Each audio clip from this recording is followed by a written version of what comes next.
You know, I've owned this game for a while. I have no complicated history with it, I have no nostalgia, I've never once played it, but I have it on good authority from what I've heard that this is an NES classic. So if that's the case, then why does nobody really talk about this game anymore? I'm willing to bet that most of my viewers have never played this. Most have probably never even heard of it. But years ago, I remember hearing that this was an NES classic, maybe even one of the greats. It looks charming enough. It's a story of a boy and his best friend, a blob creature from the planet Blobalonia. Also, apparently the blob's canonical name is actually Blobbert, so from here on I will be referring to him as such. You feed Blobbert jelly beans, and they cause him to transform into different things depending on the flavor. So yeah, this game looks cute. Sounds like a classic boy and his pet story. And the game is made by David Crane, the guy who made Pitfall. That's a historically important game. Okay, so you play as the unnamed boy. You use the D-pad to move and the B button to whistle, calling Blobbert to you. And the A button is used to throw jelly beans. You select different flavors of jelly beans by pressing select. And that's it. It always feels odd to play an NES side-scroller and not be able to jump. The first thing I notice is that the functions of the jelly beans are not labeled. It just lists the flavors. The idea is that the flavors relate to the function in some way, like the cola flavor makes a bubble, or the apple makes a jack. That's cute. Strawberry makes a bridge. Okay, they lost me a bit. Yeah, the manual states that each flavor corresponds to the shape that they turn Blobbert into, thus making it easier for children to memorize. But some of these are real stretches. Licorice is a ladder? I guess it's an alliteration? Lime makes a key. Okay. Vanilla makes an umbrella. Okay, what is this? Why? I will say though, that tangerine trampoline is probably my personal favorite. In the end, it's neat. I actually like the idea. It's just that a few of these don't really work that well. But honestly, memorizing the functions of the jelly beans was surprisingly easy in the end. You remember most if not all of them in a pretty short amount of time. Selecting them though is really annoying. You select the jelly beans by continuously pressing the select button, scrolling through each flavor. It works fine, but I find it annoying considering how often you have to do this. Some sort of select screen would have worked a lot better than this, especially with how many flavors there are. Actually, the control in this game in general is... it's bad. I'm not gonna sugarcoat it, it's bad. The boy's run is so slippery feeling, and even when just trying to inch forward a little bit, you can sometimes lose control and lunge ahead suddenly. The movement is both too touchy, but also strangely unresponsive. The game doesn't ever benefit from having the boy be so frictionless. This isn't an ice level in a regular game. This game is about exploration and puzzle solving. This annoying movement control just makes the game more of a chore than it has to be. It doesn't add any value. Okay, so right when I started playing, I dove right into the complaints. So you might be thinking that I hate this game, but that's not necessarily the case. These were the first things that stuck out when I started playing the game, and they are legitimate problems that I have with it. So it definitely didn't leave the best first impression on me. But this game, it's charming as hell. It's honestly very difficult to dislike it. I had some fun with this. The ideas behind the game are sound. The game design can be a bit obtuse and annoying at times. It feels like it wants to be a Metroidvania-style game, but it doesn't play like one at all. The biggest issue with this is probably the controls, but admittedly, the design is pretty obtuse at times as well. Like not knowing that I had to put a hole specifically here in order to progress. But I have to admit, even when the game can occasionally get like this and not be great, it ultimately does feel good to experiment with different transformations and eventually discover how to get further. There's no better feeling than when you actually manage to get further in a game like this, after dying countless times. This game is definitely meant to be taken slow and methodically. You are not expected to beat this game on your first try. Or if you are, then that's completely unreasonable. But I don't think you are. If you just charge ahead treating this like an action platformer or something, then you're just gonna be met with a lot of death. Death again and again. Did I mention again? Because again. You can throw jelly beans ahead of you so that the camera will follow it and you can see what's up ahead, so that you don't just drop to your death at times. But there are spots where you have to make a hole and then just drop down. And you can't throw jelly beans through these. And if you get the wrong spot, you instantly die. There's no way to know except for trial and error. Honestly, this was the way to make games back then. They would make up for the short length by either making the games insanely hard or by requiring you to play them a lot to learn things and form a strategy. Graphically, this game is a mixed bag. On one hand, I can definitely see that David Crane worked on Pitfall. The boy reminds me a lot of the simply designed Atari characters like this. Most NES games took further advantage of the hardware and gave their characters faces and a bit more detail. Even games like Castlevania, which didn't have any faces on their characters and still only used a few colors for the sprites, still had more distinct looking characters than this. I mean, I guess the name fits. Boy.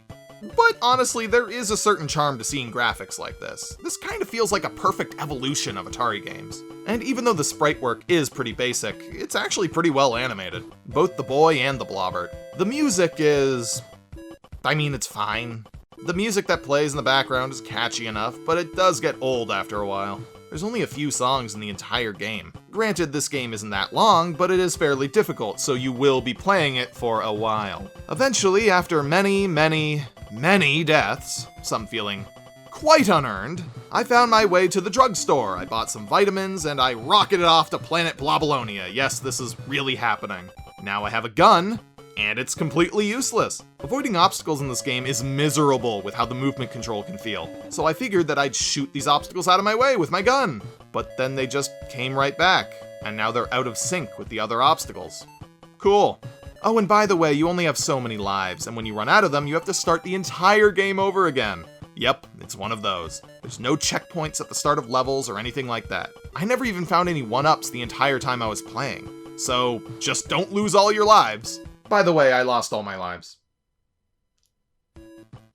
After making it all the way here, I played through so much of this game, and almost immediately on Blobbert's planet, I died. Didn't know what was happening. Guess I had to shoot all these things. I couldn't. Dead. By the way, this is a bit of an aside, but there's something horrifying about dying in a game where you're just playing as some child. His name is Boy. He's a little boy. And now he's dead. Oh, I make jokes to hide how truly frustrated I am. Hey, even though I didn't complete this game, I actually got pretty close. If it wasn't for those cherry bomb things coming out of nowhere and insta-killing me, I probably would have been fine. It's a shame too, because looking it up online, the last area I was about to go into seemed pretty cool. I mean, I have a gun now, but I only got to shoot it like twice. This is one of those games where there is no way I am starting over after all of that. No amount of cuteness or charm will make me do that. I'm done. This was so frustrating, those stupid cherry bomb things. I don't have the time or patience to replay this entire game 17 times before I Well, that was A Boy and His Blob. It's a cute little game, but it's nothing that holds up extremely well today. There are certainly many other NES games that I'd rather play first. This is honestly a perfect example of a game that was pretty great back in the day, but doesn't really hold up super well with gamers' mindsets these days. Maybe with save states this would be a bit better, but it still wouldn't be anything that special. I really don't want to have to replay something over and over again just to get through it. I just want to play a fun game and then move on. I can't really blame the game though. Judging it based on how people played games way back when, it's not bad. It's not perfect though. Despite any praise I do have for it, it has some serious, legitimate flaws, especially in how it controls. Honestly, I probably would have been willing to give it a few more tries if it just felt better to move around. But this game has terrible game feel. It just doesn't feel good controlling this kid. But it is what it is. It is a rough game for sure, but it's enjoyable. For the most part. Now, if you just want a rough game without all that extra stuff, like color, well then, do I have you covered. You know, I was just thinking that this game would look better in monochrome. Yeah, this game got the Metroid 2 treatment. It's a sequel to an NES game on Game Boy, which is just inferior to the original. It's kind of just a watered-down version of that game. It has worse graphics, worse controls, worse general scope. But at least where Metroid 2 had a couple decent music tracks and an original plot, this game is The Rescue of Princess Blobette. Oh, sorry, I should probably refer to it by its full name. According to the title screen, David Crane's A Boy and His Blob in, ellipses, The Rescue of Princess Blobette. Definitive Edition. Turbo. And Knuckles. I guess I shouldn't be too harsh on this game. In all honesty, it's not all that different from the NES game. It's just worse. I guess the plot this time around is that I start off on planet Blobolonia, and we have to rescue the princess of the Blob people, Princess Blobette. These games barely have any enemies, so why is the plot about rescuing a princess? Rescuing her from who? The first game just had these snake things, these bouncy balls, and whatever was going to be at the end. And this game only has these snake things. And whatever was going to be at the end. Yeah, I didn't finish this game either. But I have a better excuse this time. This game is worse. It's amazing how much less I enjoyed this game, considering that they're basically the same game. First impressions, it's uglier. The graphics in the original game were simple, but the animation was nice. The surprisingly smooth animation continues to be solid in this game, but we no longer have any color. The original game was simple, and several screens just had a solid black background, but they occasionally added variations to this. Occasional rock structures or dark cliff faces, and also other areas with significantly more detail, including a surprisingly nice-looking cityscape at the beginning. This looks nice. In the Game Boy game, solid white backgrounds. That's what you get. Or hell, I guess green backgrounds if you're playing this on the original Game Boy. And yes, I know the Game Boy's graphics were a lot more limited. You can't completely blame the game for that, but I can think of several other Game Boy games that looked much nicer than this one. Having good graphics on this thing was possible. 100% it was. The gameplay is pretty much the same. You have mostly the same choice of jelly beans. This game doesn't really add too many new ideas. It feels less like a sequel and more like a companion game to the original, which was honestly probably the idea. Though I actually think the design in this game is slightly worse. Like here, Blobbert literally comes into the screen and pushes me into a trap. This is deliberate game design. He pushes you! And this isn't the only point in the game where this annoyance becomes a problem. I can't for the life of me get back up to this platform. It'd be easy to use the trampoline to get up, but Blobbert keeps bumping me off the edge of the screen over and over again. And even off the ledge. This is infuriating. This wasn't a problem in the NES game. I'm not even sure if something like this ever happened. Actually, you know what? It's completely possible that this design choice actually was in the original game, but that it just never came up or became a noticeable problem at all because of the screen size. The screen was much bigger. There was more room to move around. In this game, the screen is puny. You take up way more space, and thus there are far more situations like this where the space you inhabit just feels cramped and just too small. The game still has the same puzzle-solving gameplay, and it occasionally feels good to figure something out. It's just overall less pleasant than the original. Those rewarding moments, they just aren't enough to keep me going anymore. And I think the movement of the boy might be even more of a problem in this game. Case in point, my final death. You have to ride an elevator while dodging the fire that's shooting at you from both sides, all with movement that can easily cause you to fly off at any moment. And that's not even what killed me. It's not. I died because I couldn't get onto the damn thing. The one time that I actually want to fly off a ledge, and I just dropped straight down into the water. Cool.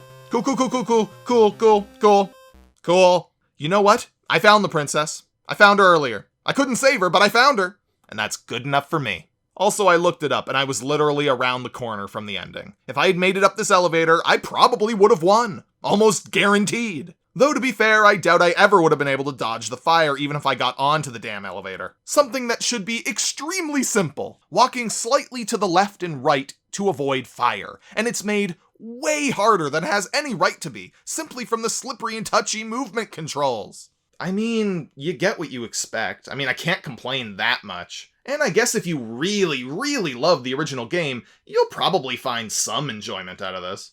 Alright, I'm done. It's time to move on. In 2009, WayForward, the company that made Shantae and DuckTales Remastered, made a remake/reimagining of A Boy and His Blob for the Nintendo Wii. Since then, it's been re-released on several other platforms. I grabbed mine while it was on sale on Steam, and I'm honestly really looking forward to this. I love WayForward. The Shantae games are great, and they've made a ton of other games that I've been really interested in playing for a really long time, so what better time to start playing their games than now?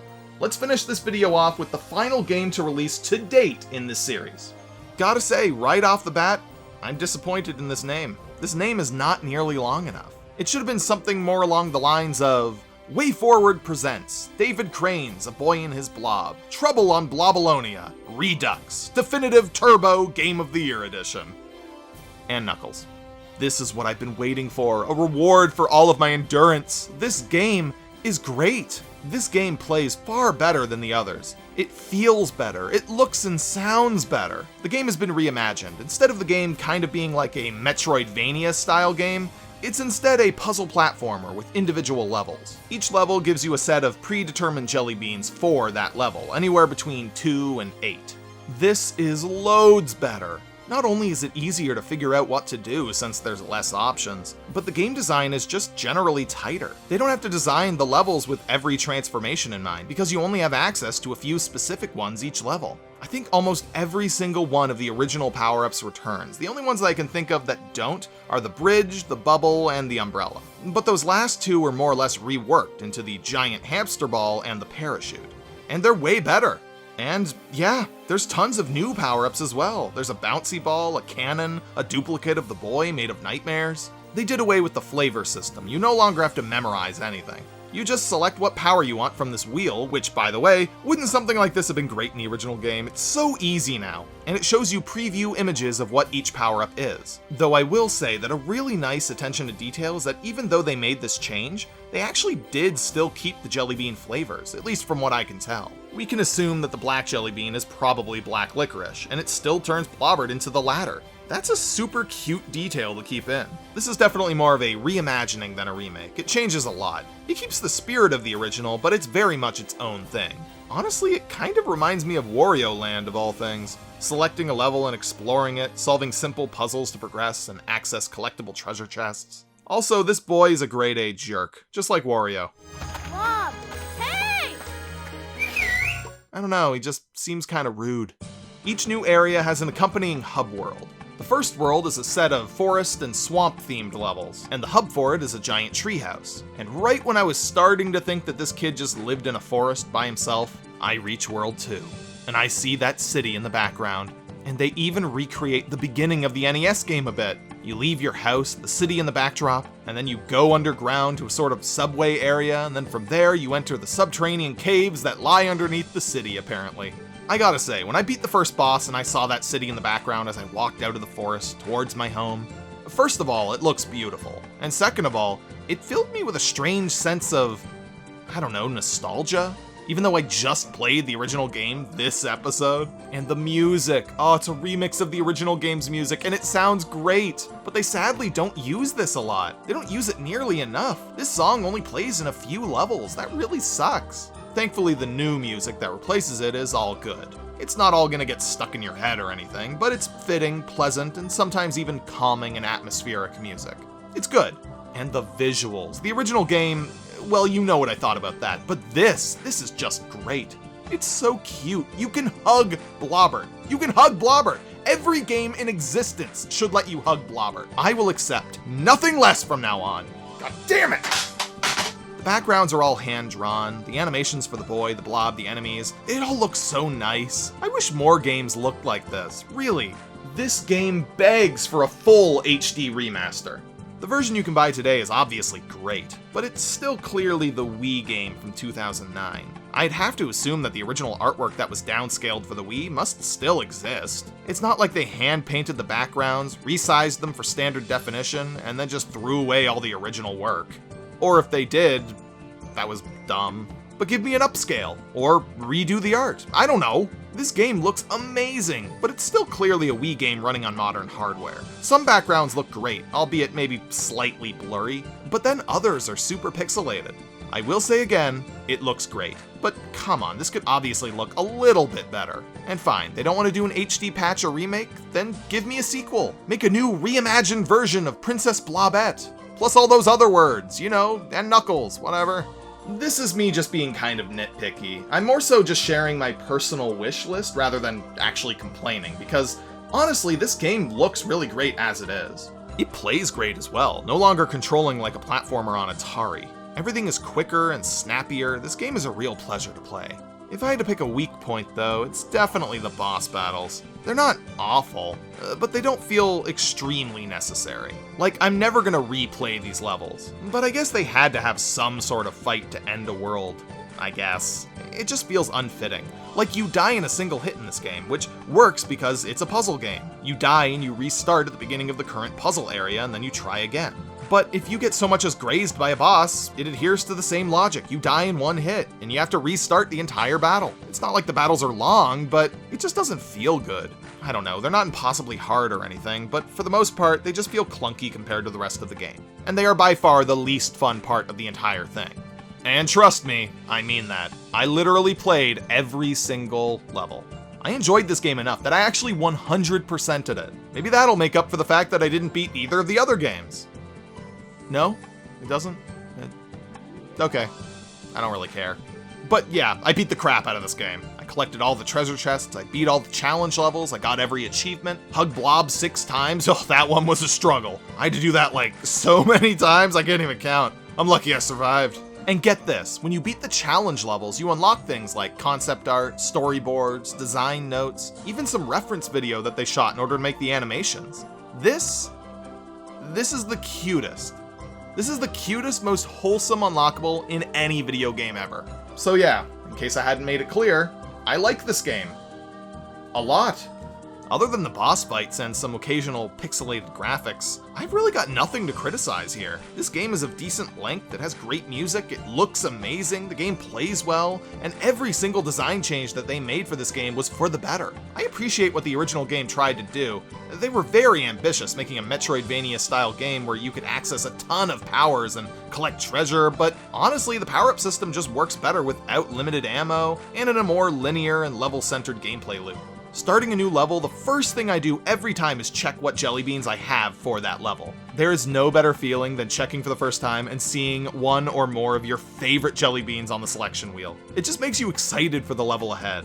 At the end of the day, I get it. I get why people don't really talk about this series that much anymore.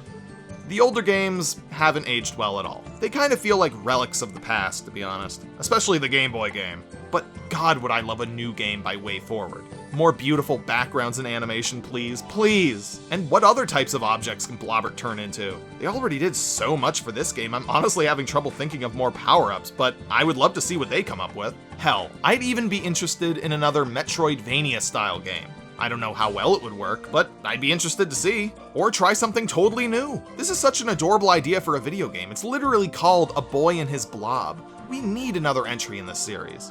This game is readily available on Steam. It's also available on PS4 and Nintendo Switch. If this looks like a game that you'll enjoy just by looking at it, then you probably will. You should definitely pick the game up and play it. It was a lot of fun.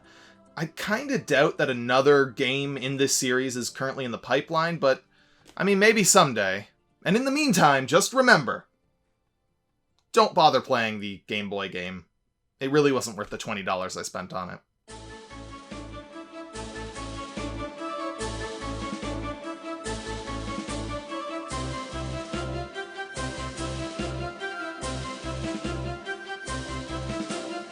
Oh, they're re-releasing the first 2 games. Yeah, I definitely knew about this. This isn't just a coincidence. This was definitely a tie-in. Yep. I know things.